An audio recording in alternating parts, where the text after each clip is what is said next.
Pathfinder classes में आपका स्वागत है। चलिए, हम लोग वर्ब पढ़ रहे थे। कल हम लोग कल हम लोग देखे ट्रांजिटिव वर्ब और इनट्रांजिटिव वर्ब। आज देखेंगे फाइनाइट वर्ब। चलिए, दो पढ़ लिए हैं, आज देखते हैं फाइनाइट वर्ब। फाइनाइट वर्ब यानी इसको कहते हैं सीमित क्रिया। क्या कहते हैं? सीमित क्रिया। कहेंगे finite verb verbs agree with their subject. Finite verbs are agreed their subject. Their subject.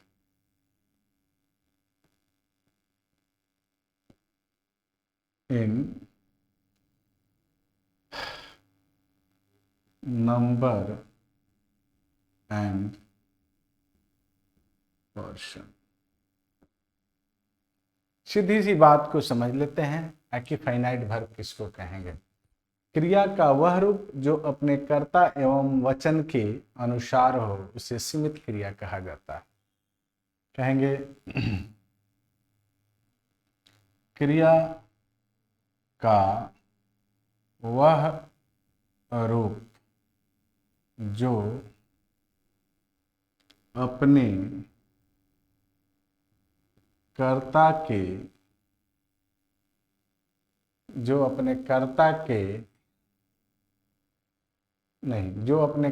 एवं वचन, क्रिया का वह रूप जो अपने कर्ता एवं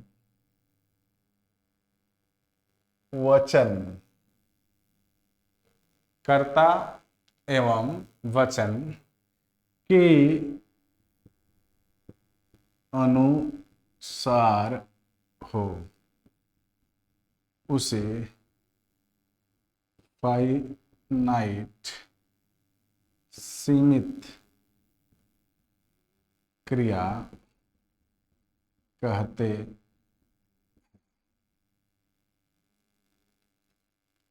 ठीक है, ध्यान से दीजिए। कर्ता के अनुसार होना मतलब क्या? मतलब ये है कि कर्ता अगर सिंगुलर है तो सिंगुलर होना और कर्ता प्लुरल है तो प्लुरल होना। यही तो बात यहां सिखाया जा रहा है। जैसे मैं कहूं कि I like to read a novel.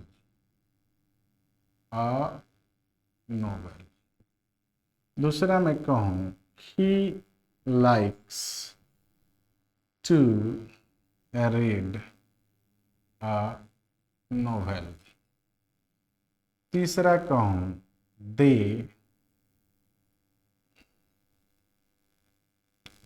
like to read a novel. ध्यान से देखिए, आपको जो सिखाया गया, मैंने क्या कहा कि सीमित क्रिया वह क्रिया होगी जो अपने सब्जेक्ट के नंबर और पर्सन के अनुसार हो, जो अपने सब्जेक्ट के नंबर और नंबर से सीमित हो, यानी उसकी बातों को मानता हो। जैसे यहाँ देखिए, इसको प्लुरल हम मानते हैं यूज में, यहाँ प्लुरल है, बात सही है। यहाँ देखिए, ये सिंगुलर है, ये भी सिंगुलर बन गया, ये प्लुरल है, ये भी प्लुरल बन गया। लेकिन गौर से करिए तो टू रीड, ये क्या है? ये वर्ब नहीं है। वर्ब है कि नहीं? जस्ट ये लुक लाइक वर्ब होते हैं। वाकई में वर्ब होते नहीं, लेकिन लुक लाइक इनको वर्ब ही कहा जाता है। तो ध्यान से जब देखे तो आपने पाया कि ये जो शब्द हैं वो अपने सब्जेक्ट के नंबर और पर्सन के अनुसार नहीं है, लेकिन लाइक, लाइक्स और लाइक ये अपने सब्जेक्ट के नंबर और पर्सन के अनुसार। फिर से समझ लेते हैं, यानी ये सब्जेक्ट सिंगुलर है तो वर्ब भी सिंगुलर, लेकिन यहाँ ऐसा नहीं है। यहाँ देखिए, ये प्लुरल है तो ये भी प्लुरल, लेकिन यहाँ वैसा नहीं है, ये प्लुरल होता ही है। तो ये जो है वो असीमित है और ये जो है सीमित है। तो सीमित क्रिया किसे कहेंगे? कि क्रिया का वह रूप जो अपने कर्ता एवं वचन के अनुसार हो उसे सीमित क्रिया कहा जाता है या कहते हैं। गौर से देख लेंगे और रखेंगे इसको माइंड में हमेशा। चलिए आगे बढ़ते हैं।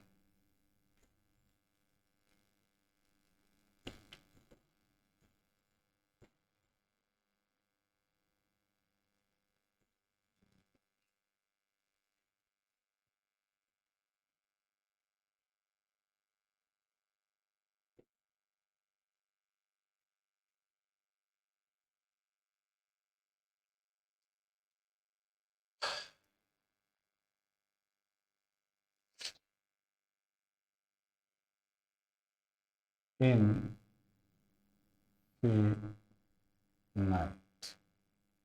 वर्ब,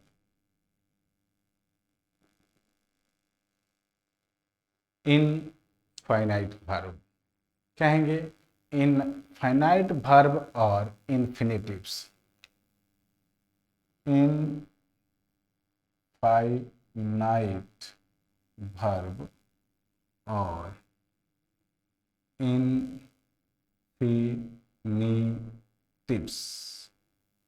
इनफिनाइट verbs और infinitives do not agree with, do not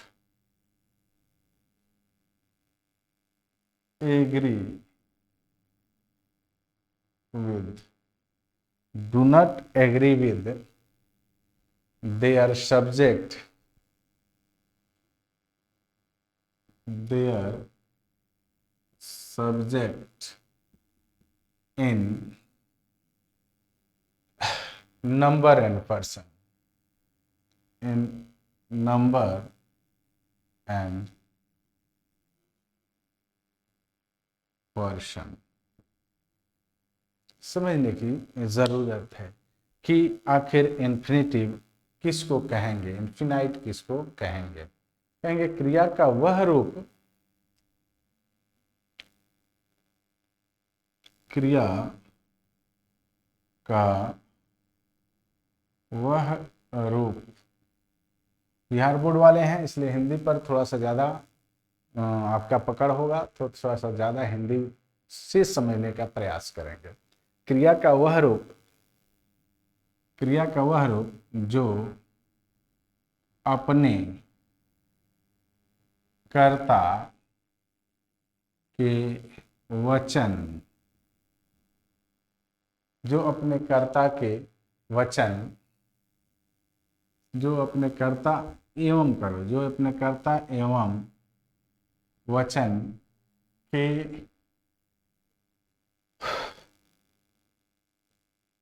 अनुसार न हो, जो अपने कर्ता एवं वचन के अनुसार न हो, उसे असीमित क्रिया कहते हैं, उसे असीमित क्रिया कहते हैं। जैसे ध्यान से देखिए, आई, चलो हटाओ, we like to play football,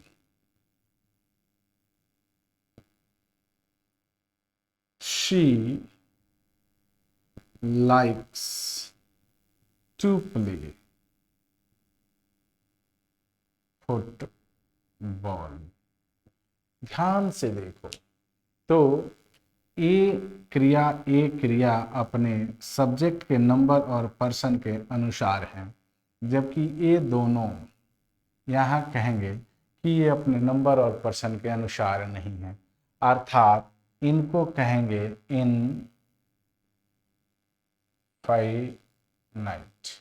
चाहे इन्फिनिटिव, और इनको कहेंगे फाइनाइट। तो देख लिए फाइनाइट वर्ब किसको कहते हैं और इनफाइनाइट वर्ब किसको कहते हैं। दो चीज हमने आपको आज पढ़ाया। आगे बढ़ते हैं, डी तक हो गया, अब ई में चलते हैं। क्रिया के अगले जो रूप है, भेद है, उसको भी यहाँ सीखने का प्रयास करते हैं।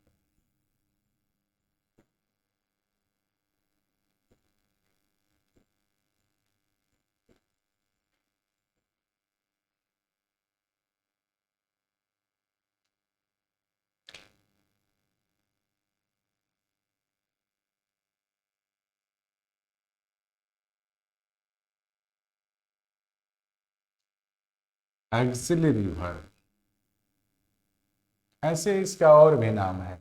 एक्सिलरी वर्ब को हेल्पिंग वर्ब भी कहा जाता है, असिस्टेंट वर्ब भी कहा जाता है। तो कहेंगे, पहले जान ले कि इसको क्या कहते हैं। कहेंगे एक्सिलरीज और हेल्पिंग वर्ब्स आर, एक्सिलरीज और हेल्पिंग, एक्सिलरीज और helping verbs are those verbs, कहेंगे कि auxiliaries और helping verb are those verbs that help the main verb, that help the main verb, that help the main verb in the formation of, in the formation of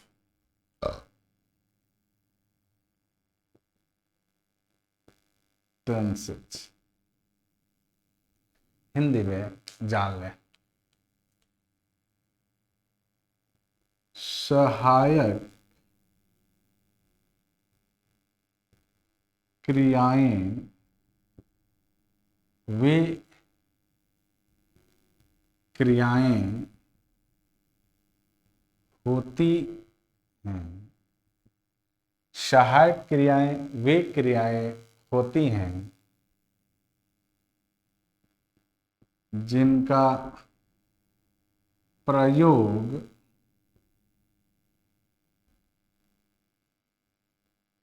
मुख्य क्रिया की सहायता के लिए किया जाता है। जब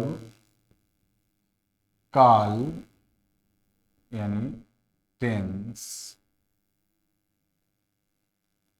का निर्माण किया जाता है। समझ लीजिए, हेल्पिंग वर्ब नाम ही है हेल्पिंग। हेल्पिंग का मतलब क्या होता है बाबू? हेल्पिंग का मतलब होता है हेल्प करने वाला, सहायता करने वाला। तो वो क्रियाएं जो किसी की सहायता करेंगी, तो किसकी सहायता करेंगी? मेन वर्ब की सहायता करेंगी। और सहायता कब करेंगी? जब किसी टेंस का निर्माण करना हो तो। जैसे मैं कहूं कि he is playing cricket, he is playing cricket। दूसरा, he has played cricket। ध्यान से देखिए, ये जो क्रिया है, ये जो क्रिया है, ये मेन वर्ब है और ये मेन वर्ब है। रूप अलग अलग है लेकिन है तो मेन वर्ब ना। तो इनकी मदद करके एक कंटिन्यूअस टेंस का निर्माण किया और यह इसकी मदद करके परफेक्ट टेंस का निर्माण किया। तो इनका काम क्या है कि ये सहायक क्रियाएं होती हैं और इनका काम होता है कि ये मुख्य क्रिया की मदद करते हैं और मुख्य क्रिया की मदद करके किसी न किसी टेंस के निर्माण करते हैं। और भी देखते हैं थोड़ा सा, आप आराम से इसको उतारिएगा, ठीक है। चलिए पहले मिटाते हैं।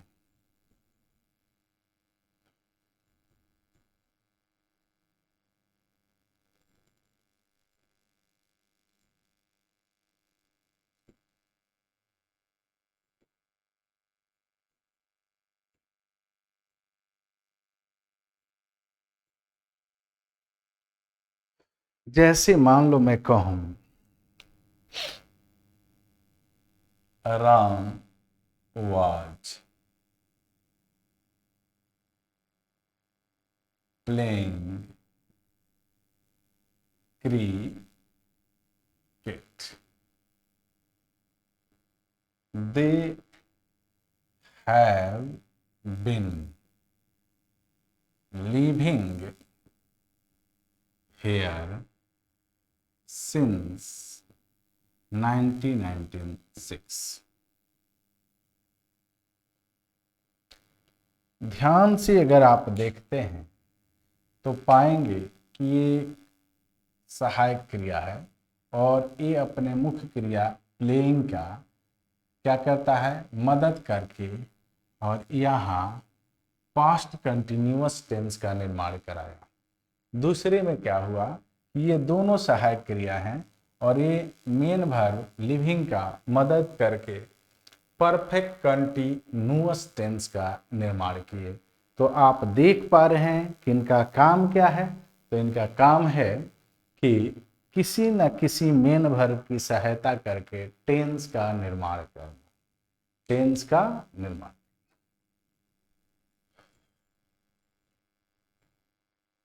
चलिए अब इनके भी भेद होते हैं, इनके भेद आप यहां आज जानेंगे। कहेंगे kinds of auxiliaries verb, verbs, auxiliary verbs, kinds of axillary verb, यानी सहायक क्रियाएं की भेद, यानी सहायक क्रिया कितने प्रकार की होती है। कहेंगे there are two kinds of helping verb या auxiliaries verb.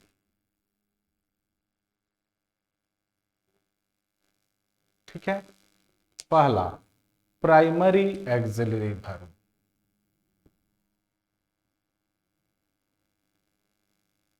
Primary auxiliary verb, प्राथमिक सहायक क्रिया। और बी जो होगा वो होगा modal auxiliary verb, modal auxiliary verb. तो आपने देखा कि यहाँ दो होते हैं। तो सबसे पहले ये तो जान लीजिए कि प्राइमरी एक्सिलरी वर्ब किसे कहते हैं और यूज ना, तो इसके लिए अलग सेपरेट एक मैं वीडियो आपको दूंगा किसका, प्राइमरी एक्सिलरी वर्ब का, और एक सेपरेट वीडियो दूंगा आपको मोडल एक्सिलरी वर्ब का। तो यहाँ तक ही रहने दीजिए इस वीडियो में। और आपने आज क्या देखा, तो आप यहाँ देखिए कि फाइनाइट वर्ब क्या है और इनफाइनाइट वर्ब क्या है, और फिर हमने आपको हेल्पिंग वर्ब के बारे में बताया कि एक्सिलरी वर्ब क्या है। यहाँ से काइंड्स ऑफ एक्सिलरी वर्ब एक नया अलग सेपरेट वीडियो देना होगा, क्योंकि वो सेपरेट ही पढ़ना आपके लिए ज़्यादा उचित होगा। चलिए मिलते हैं फिर अगले वीडियो में, तब तक के लिए गुड बाय।